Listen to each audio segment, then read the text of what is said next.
बिस्मिल्लाहिर्रहमानिर्रहीम। रब्बि इश्रह ली सदरी वयस्सिर ली अमरी वहलुल उक़दतम मिन लिसानी यफ़क़हू क़ौली। Rabbi ज़िदनी इल्मा rabbi ज़िदनी इल्मा। इय्याका नअबुदु व इय्याका नस्तईन। सुब्हानका ला इल्मा लना इल्ला मा अल्लमतना इन्नका अंतल अलीमुल हकीम। व उफ़व्विदु अमरी इलल्लाह इन्नल्लाहा बसीरुम बिल इबाद। या अलीमु अल्लिमनी या अलीमु अल्लिमनी या अलीमु अल्लिमनी या अलीमु अल्लिमनी। आज इंशाअल्लाह अल्लाह का नाम लेके हम तर्जुमा नमाज का जो कोर्स है 10 दिनों का उसका आगाज करने लगे हैं। अल्लाह रब्बुल इज़्ज़त से दुआ है कि अल्लाह रब्बुल इज़्ज़त हमारे लिए इस कोर्स को आसान बनाए और दुनिया और आखिरत में कामयाबी का इसको हमारे लिए जरिया बनाए। बाकायदा कोर्स के इंशाअल्लाह हम कल आगाज करेंगे, कल सबक का आगाज करेंगे। इस तरह इश्तिहार से आप सबको मालूम हुआ होगा कि इस कोर्स में हम उन अज़कार उन आमाल का तर्जुमा और मफ़हूम समझने की कोशिश करेंगे जिनकी तिलावत हम नमाज में करते हैं, और इसके लिए 10 दिन जो है हमने ख़ास किए हैं। इंशाअल्लाह रोज़ाना 9 से 10 बजे के दरमियान हमारी ये क्लास हुआ करेगी।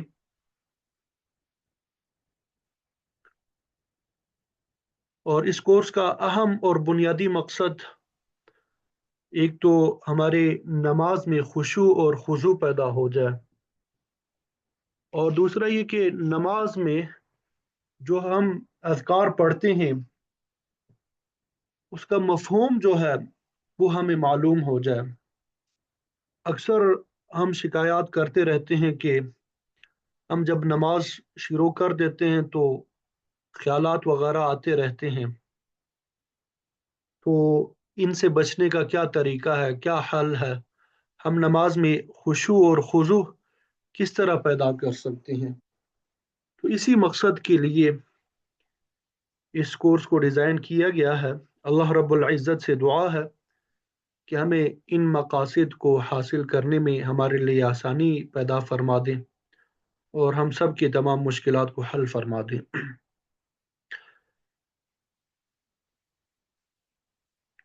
अल्लाह रब्बुल इज़्ज़त ने सूरह मुमिनून में तज़किरा फरमाया है, क़द अफ़लहल मुमिनून अल्लज़ीना हुम फ़ी सलातिहिम ख़ाशिऊन वल्लज़ीना हुम अनिल लग़्वी मुअरिज़ून वल्लज़ीना हुम लिज़्ज़काति फ़ाइलून अल्लज़ीना हुम फ़ी सलातिहिम ख़ाशिऊन। तो ये सूरह मुमिनून की इब्तिदाई आयात है। इन आयात में अल्लाह रब्बुल इज़्ज़त ने मुमिनीन की सिफ़ात को बयान किया है, और ये वो सिफ़ात है जो इंसान के फलाह का सबब है, कामयाबी का सबब है। और ये फलाह जो है ऐसा जामे और माने लफ्ज़ है जिसमें दीन और दुनिया दोनों की कामयाबी जो है वो आ जाती है। फलाह याफ्ता मोमिनों का पहला वसफ ये बयान फरमाया, क़द अफ़लहल मुमिनून अल्लज़ीना हुम फ़ी सलातिहिम ख़ाशिऊन, यानी वो मोमिन फलाह याफ्ता है जो अपनी नमाजों में खुशू इख्तियार करते हैं, जो अपनी नमाजों में खुशू इख्तियार करते हैं।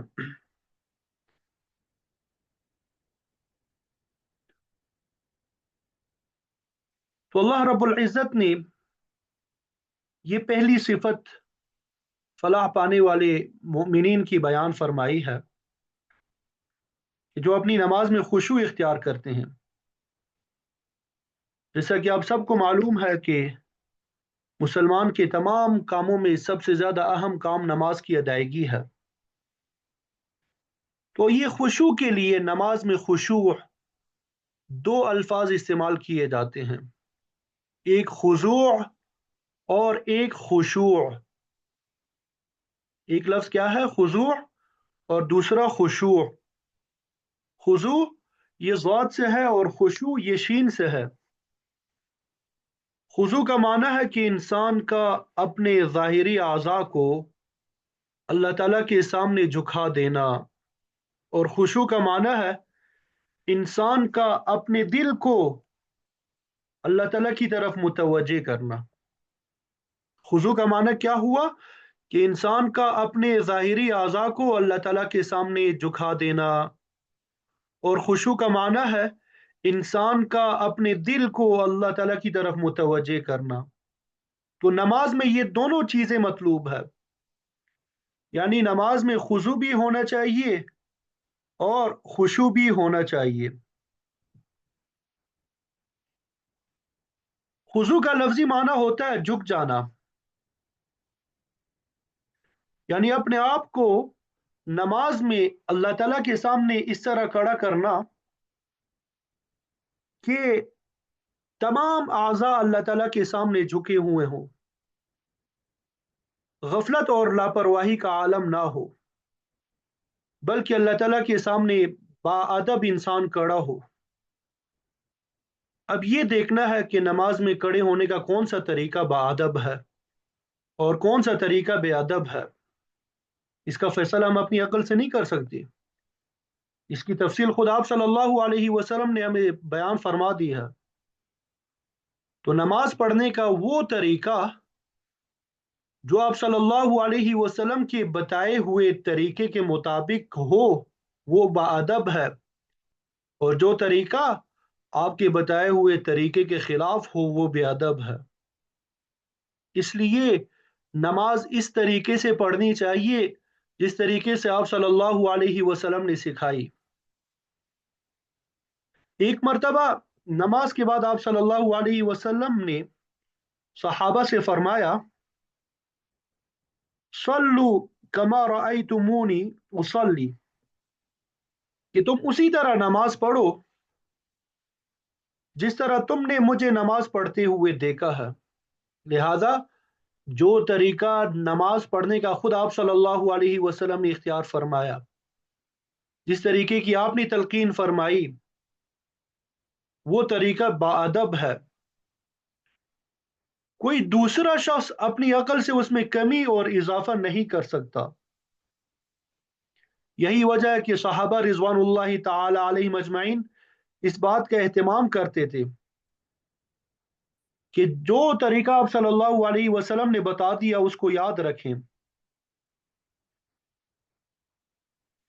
اس کو محفوظ رکھیں، اس کو دوسروں تک پہنچائیں، اور نمازوں کو اس کے مطابق بنائیں۔ صحابہ ایک دوسرے کو باقاعدہ نماز پڑھنے کا طریقہ سکھایا کرتے تھے۔ کیا ہو میں آپ کو وہ طریقہ بتا دوں جس طرح آپ صلی اللہ علیہ وسلم نماز پڑھا کرتے تھے، جس طرح آپ صلی اللہ علیہ وسلم وضو فرمایا کرتے تھے۔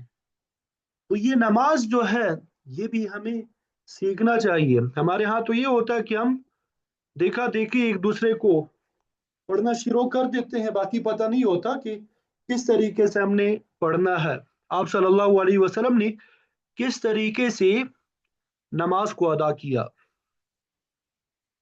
تو بہرحال ہم نماز کے حوالے سے گفتگو کر رہے تھے کہ نماز میں خشوع اور خضوع، اب اس کے تین درجے ہیں۔ نماز میں خشوع حاصل کرنے کے کتنے درجے ہیں؟ تین درجے ہیں۔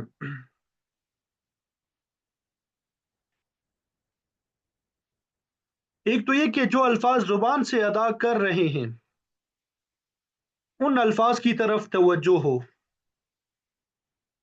جو الفاظ ہم ادا کر رہے ہیں، پڑھ رہے ہیں، ان الفاظ کی ادائیگی کی طرف توجہ ہو۔ اور دوسرا درجہ یہ ہے کہ ان الفاظ کے معانی کی طرف توجہ ہو۔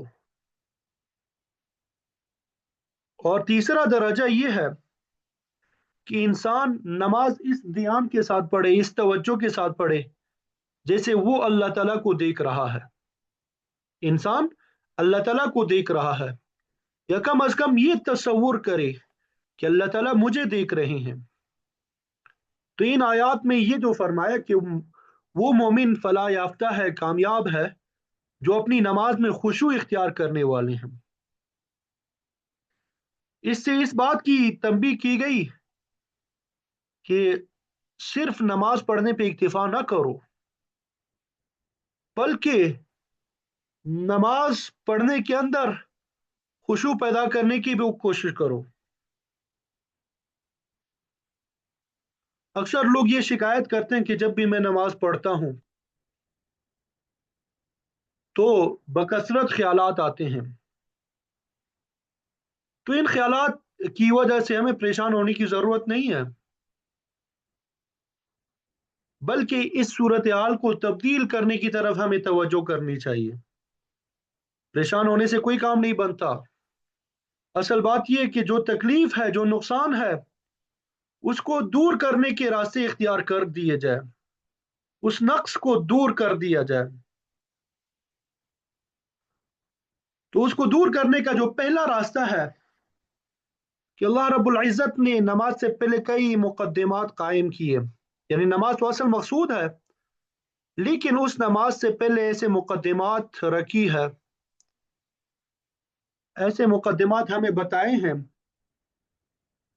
جس کے ذریعے سے انسان اصل نماز تک پہنچتا ہے۔ اگر ان مقدمات کو انسان صحیح طریقے سے کر لے تو اس کی وجہ سے خیالات میں کمی آئے گی۔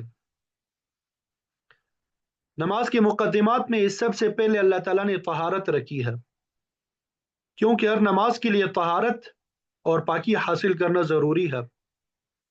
مفتاح الصلاۃ یا طہور، آپ صلی اللہ علیہ وسلم کا ارشاد ہے کہ نماز کی کنجی طہارت ہے۔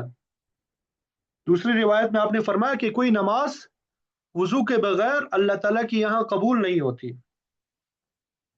تو طہارت کا سلسلہ جو ہے وہ استنجا سے شروع ہوتا ہے۔ استنجا کرنے کو واجب قرار دیا گیا۔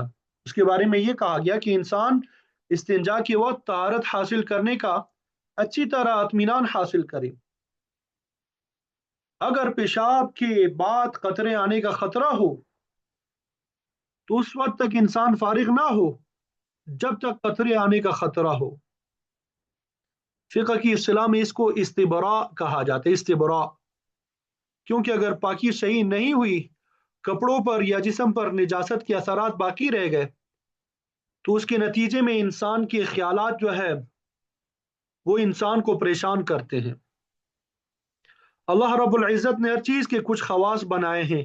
ناپاکی کا ایک خاصہ یہ ہے کہ وہ انسان کے دل میں ناپاک اور گندے خیالات اور شیطانی وساوس پیدا کرتا ہے۔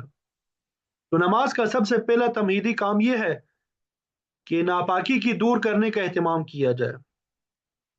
دوسرا تمہیدی کام وضو رکھا ہے۔ وضو جو ہے یہ بھی بڑی عجیب اور غریب چیز ہے۔ آپ صلی اللہ علیہ وسلم نے فرمایا کہ جب انسان وضو کرتا ہے، وضو میں اپنا چہرہ دھوتا ہے، تو اس کے نتیجے میں آنکھوں سے کیے ہوئے تمام صغیرہ گناہ اللہ تعالیٰ دھو دیتے ہیں۔ اسی طرح جس وقت انسان ہاتھ دھوتا ہے تو اللہ تعالیٰ ہاتھوں سے کیے ہوئے صغیرہ گناہ جو ہے وہ ختم کر ڈالتے ہیں۔ اور جس وقت وہ پاؤں دھوتا ہے تو اللہ تعالیٰ اس کے پاؤں سے کیے ہوئے گناہ معاف فرما دیتے ہیں۔ اور جو چار اعضاء وضو میں دھوئے جاتے ہیں، عام طور پہ یہی چار اعضاء انسان کو گناہ کی طرف لے جاتے ہیں۔ انہی اعضاء کے ذریعے گناہ سرزد ہوتے ہیں۔ اللہ رب العزت نے یہ انتظام فرمایا کہ جب بندہ نماز کے لیے میرے دربار میں حاضر ہو تو اس سے پہلے وہ گناہوں سے پاک ہو چکا ہو، اس کے ہاتھ، اس کا چہرہ، اس کا پاؤں گناہوں سے پاک ہو چکا ہو۔ البتہ یہاں پہ یاد رکھنا چاہیے کہ گناہ سے مراد گناہ صغیرہ ہے۔ کبیرہ گناہ بغیر توبہ کے معاف نہیں ہوتے۔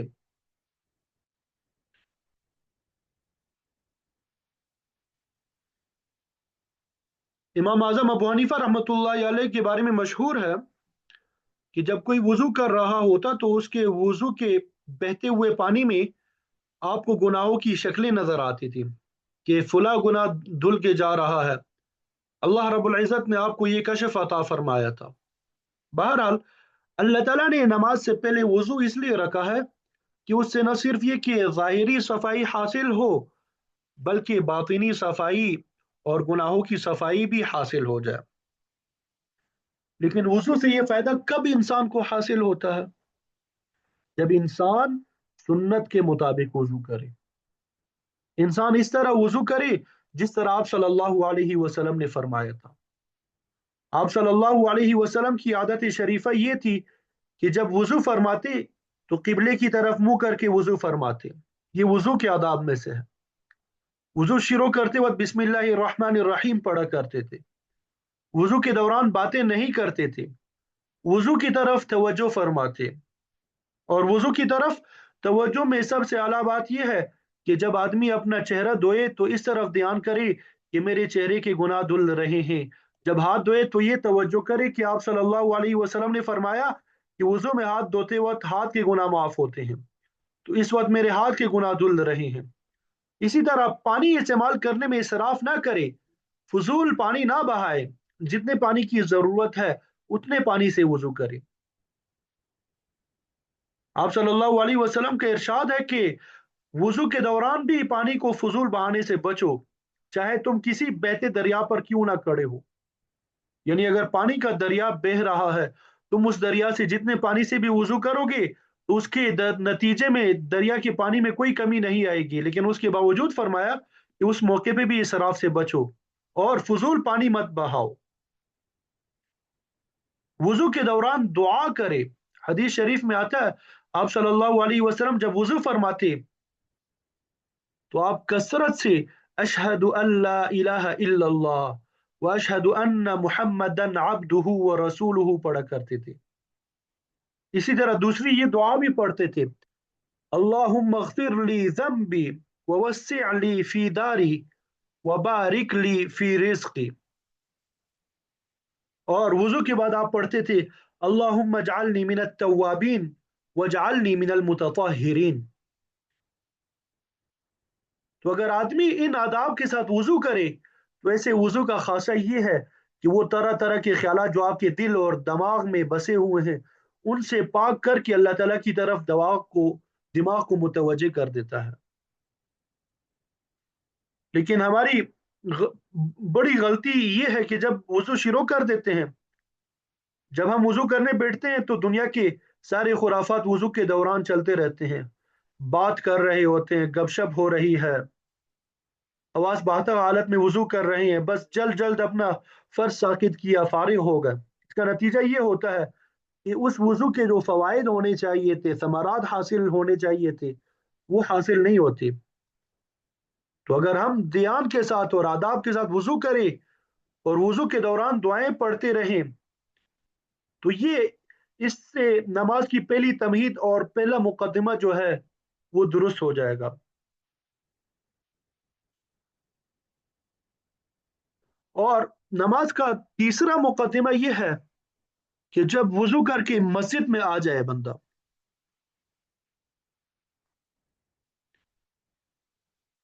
तो मस्जिद में जमात से कुछ देर पहले पहुंच जाओ।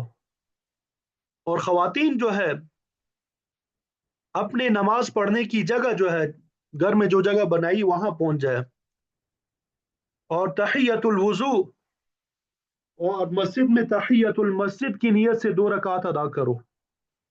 ये 2 रकात वाजिब या सुन्नत मुअक्कदा नहीं है, लेकिन बड़ी फजीलत वाली है। हदीस शरीफ में आता है, एक मरतबा आप सल्लल्लाहु अलैहि वसल्लम ने बिलाल रजी अल्लाह तआला अन्हु से फरमाया कि "ए बिलाल, जब मैं महराज पे गया और वहां अल्लाह ताला ने मुझे जन्नत की सैर कराई तो मैंने तुम्हारे कदमों की चाप अपने से आगे सुनी।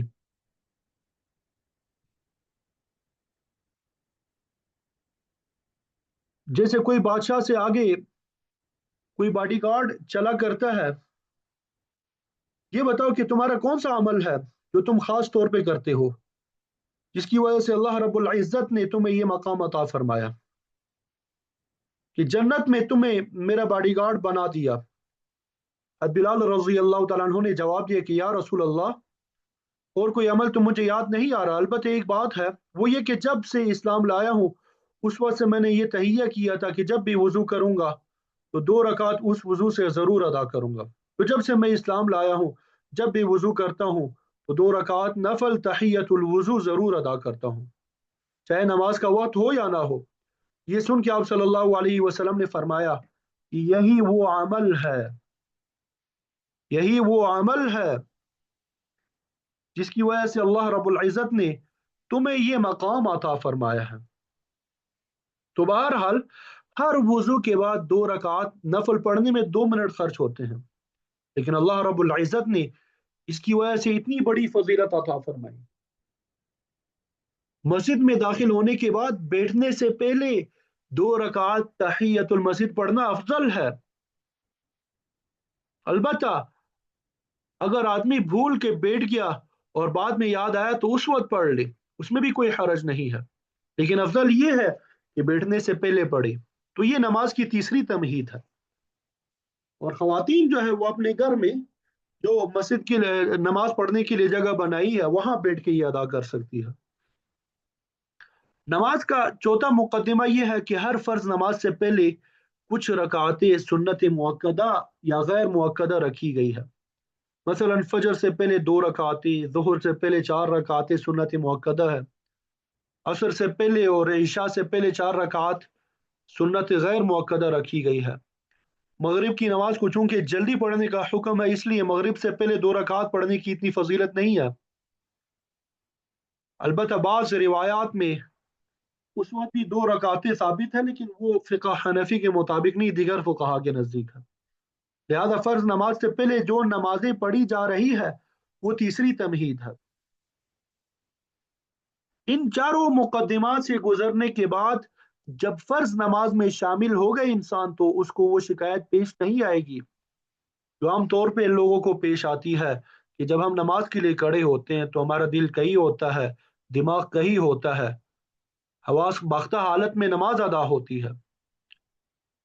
अजान और फर्ज नमाज के दरमियान जो 15 मिनट या ज्यादा का वक्फा रखा जाता है, ये इसलिए रखा जाता है ताकि उस वक्फे के दौरान इंसान ये तमहीदात पूरी कर ले, यानी इत्मीनान से वजू कर ले, फिर तहियतुल वजू और तहियतुल मस्जिद इत्मीनान से अदा कर ले और फिर सुन्नतें अदा करे। इन सब तमहीदात के बाद जब फर्ज नमाज के लिए खड़ा होगा तो इंशाअल्लाह खुशू, यकसुई और अल्लाह ताला की तरफ तवज्जो हासिल होगी। इन तमहीदात में, इन मुकदमात में सिर्फ चंद मिनट सर्फ होते हैं, लेकिन इनकी वजह से हमारी नमाजें दुरुस्त हो जाएंगी, इसके नतीजे में फलाह हासिल हो जाएगी। और इन तमहीदात को अंजाम देने के बाद फिर भी अगर फर्ज नमाज में ख्यालात आते हैं तो उस सूरत में बिल्कुल भी घबराना नहीं चाहिए। अगर वो ख्यालात गैर इख्तियारी तौर पे आ रहे हैं तो अल्लाह रब्बुल इज़्ज़त की यहाँ माफ़ है। बाज लोग इन ख्यालात की वजह से उस नमाज की नाकदरी करना शुरू कर देते हैं। चुनांचे बहुत से लोग ये कहते हैं कि हमारी नमाज क्या है, हम तो टकरे मारते हैं। बहुत से लोग ये भी कहते हैं कि हमारी नमाज बिल्कुल बेकार है, इसलिए कि इसमें तो ख्यालात बहुत आते हैं, खुशू बिल्कुल नहीं होता। तो याद रखिए ये सब नाकदरी की बातें हैं, अल्लाह ताला को ये बातें पसंद नहीं आ रही। अरे ये तो देखो कि अल्लाह के फजल करम से नमाज पढ़ने की तौफीक मिली है, बारगाह इलाही में सजदा करने का मौका मिला है। तो पहले इस तौफीक और नेमत पे शुक्र अदा करो जो उनके दरबार में आके नमाज अदा कर ली। न जाने कितने लोग हैं जो इस नेमत से महरूम है। अगर हम भी महरूम हो गए होते तो कितनी बड़ी महरूमी की बात होती। तो अल्लाह ताला ने हाजिरी की जो तौफीक अता फरमा दी, ये कोई मामूली नेमत नहीं है। तो इस नेमत पे अल्लाह का शुक्र अदा करो। अलबत्ता अपनी तरफ से जो कोताही हुई है, खुशू हासिल नहीं हुआ, ख्यालात आते रहे, उस पर इस्तिगफार करो। उस पर क्या करो? इस्तिगफार करो। सिद्दीक अकबर रज़ी अल्लाह तआला अन्हु फरमाते हैं कि इंसान हर फर्ज नमाज के बाद 2 काम कर ले, एक ये कि अल्हम्दुलिल्लाह कहे और दूसरा अस्तगफिरुल्लाह कहे। अल्हम्दुलिल्लाह के जरिए इस बात पे शुक्र कि ए अल्लाह आपने अपने दरबार में हाजिरी की और नमाज पढ़ने की तौफीक अता फरमा दी, और अस्तगफिरुल्लाह इस बात पे कि ए अल्लाह آپ نے توفیق عطا فرما دی تھی، لیکن میں اس نماز کا حق ادا نہیں کر سکا، جیسی نماز پڑھنی چاہیے تھی ویسے نماز نہ پڑھ سکا، میں اس میں استغفار کرتا ہوں۔ حدیث میں آتا ہے کہ آپ صلی اللہ علیہ وسلم ہر نماز کے سلام پھرنے کے بعد 3 مرتبہ استغفر اللہ استغفر اللہ استغفر اللہ پڑھا کرتے تھے، حالانکہ نماز پڑھی، کوئی گناہ نہیں کیا، لیکن اس بات پر استغفار کیا کرتے تھے کہ اے اللہ، جیسی نماز آپ کی شایان شان پڑھنی چاہیے تھی ویسی نماز ہم پڑھ نہ سکے، اس وجہ سے استغفار کر رہے ہیں۔ تو بہرحال اس نماز کی ناقدری بھی نہ کرو، خود پسندی اور عجب میں بھی مبتلا نہ ہو۔ اللہ رب العزت نے جو توفیق دی ہے اس پہ شکر ادا کرو، جو کوتاہی ہوئی ہے اس پہ استغفار کرو، اور اپنی طاقت کی حد تک اس نماز کو بہتر سے بہتر بنانے کی فکر جاری رکھو، اور ساری عمر ایسا کرتے ہو تو امید ہے کہ اللہ رب العزت اپنی رحمت سے نماز کو قبول فرما لیں گے۔ اللہ رب العزت سے دعا ہے کہ اپنے فضل و کرم سے ہمیں ان باتوں پہ عمل کی توفیق عطا فرما دے، اور ہمیں صحیح طریقے سے، سنت طریقے سے نماز ادا کرنے کی توفیق عطا فرما دے۔ آخر دعوانا ان الحمد للہ رب العالمین۔ یہ نماز کے حوالے سے جو اذکار وغیرہ ہے انشاءاللہ اس کا آغاز کل کریں گے۔ اللہ رب العزت سے دعا ہے کہ مجھے آپ کو ان تمام باتوں پہ عمل کی توفیق عطا فرما دیں۔ انشاءاللہ خشوع اور خضوع کے حوالے سے کل مزید بھی گفتگو کریں گے، تو آپ میں سے جن دوست احباب کا کوئی سوال ہے وہ سوال پوچھ سکتے ہیں۔ کل انشاءاللہ باقاعدہ 9 بجے کلاس کا آغاز ہوا